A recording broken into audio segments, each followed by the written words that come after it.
So I guess there's still one more thing this morning, and that is I've been charging my Jeep battery last night, because the last couple times I tried starting my Jeep, it sounded really rough. There just wasn't a lot of current in my battery, and it looked like the battery needed to be charged, and it's been sitting there for probably 2 months, not having been consistently run. So I'm not entirely surprised by that. So here it goes.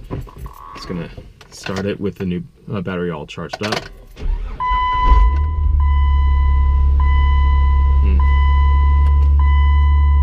Started a lot better, but I'm about to watch that over the next day or so. Make sure everything looks good. I mean, this is why I'm driving it for the next, well, that's why I was driving it yesterday and today, and just gonna kind of take note of anything that is not mechanically working correctly. I'm probably going to drive it a few more times this coming week. I don't like driving at high mileage during the, going back and forth to work, but I'm probably going to do some other things with it just to make sure that everything is functioning fine, because the last thing I want is to be on the road, and that's where I find I have a problem.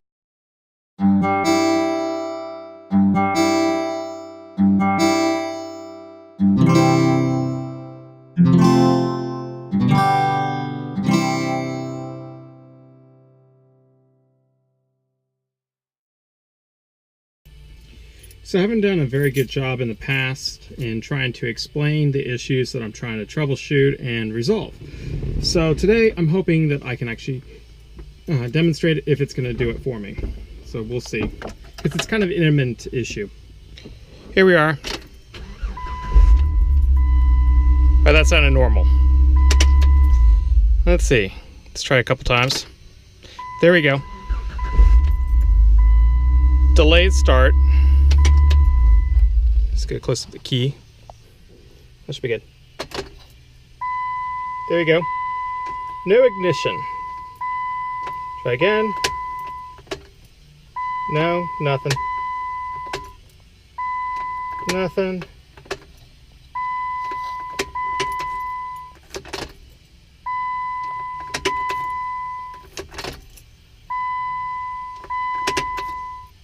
So today I'm kind of lucky in that it's reproducing. So what I'm planning on doing is replacing the starter.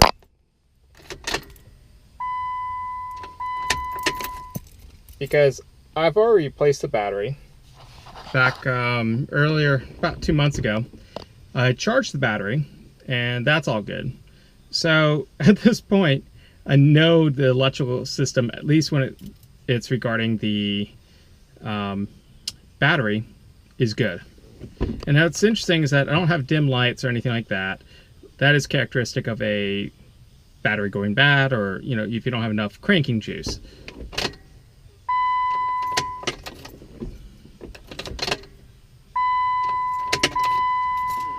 Sorry, I had to try a couple more times because I actually want to move it up, and that's going to be a little bit more troublesome now. But I'm going to get it done. In any case, that's the problem I'm trying to resolve this time. I'm kind of anticipated this problem because right after I finished doing the clutch, I noticed a couple times I turned the key, it wasn't starting up quite right. So I had a feeling that this was going to be a thing. So I have a brand new starter, I have a relay, and I got a grounding wire, and I'm just going to fix a lot of these things. So the first thing I'm trying is redoing the ground cable, because the ground cable was damaged either during the repair or at some other point, and I put a ground cable in, but it looks like that did not hold up to temperatures nearby because the shielding around it had deteriorated. Let's see if we can pull it out.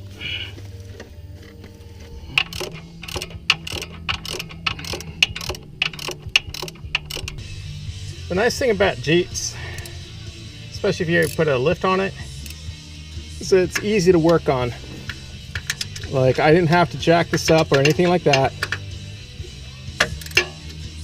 I'm just able to just crawl underneath and get started.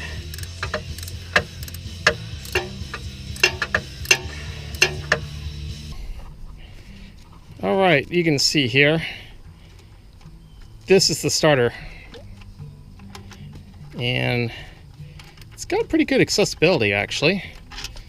You don't really have to take anything out. It's the bolts here, bolt up there, and then the wiring that goes to it. That's pretty much it. So this is a very much an easy, do it at home, do it yourself type of project.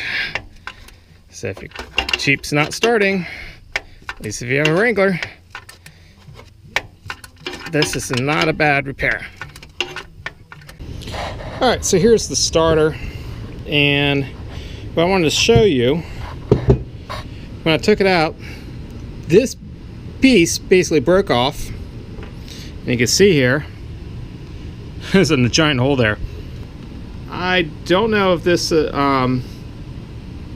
just happened because I was taking it out, or if this happened during the last repair, or I mean, I know this scarring on this is definitely due to me trying to extract it, but either way, this starter is busted. All right, you may not be able to tell very easily, but this is the new starter. You can see, well, it's got the shielding on top of it, but you can see the kind of newer metal here. So the new starter is installed. In all, that took about maybe about 20 minutes. So very easy to do. It's two 15 mil bolts and one 10 mil for the one of the leads, and it's a piece of cake. So if you're having problems with the starter, it's not that bad. The part is about $100, so really it's not that bad of a repair. All right, here we go. New ground, new starter. Oh yeah. Check this out. That started up beautifully. One more time. So I'm pretty sure at this point the starter fixed it, because that is a completely different sound. It had no hesitation. So definitely, I think it fixed it. So, whew. All right, let's recap. Hopefully this is the last time before my trip that I'm doing any sort of prep. Now I'm about to go and change the oil, because that's just good prudence. Top off all my fluids, make sure everything looks good. But I'm pretty sure that this is done, but who knows? But the biggest thing on this is you got to test your vehicle. You got to go and do that test run, because if I had been on the road instead of just doing a major thing like a clutch, and I didn't do testing on my vehicle, I would be on the side of the road.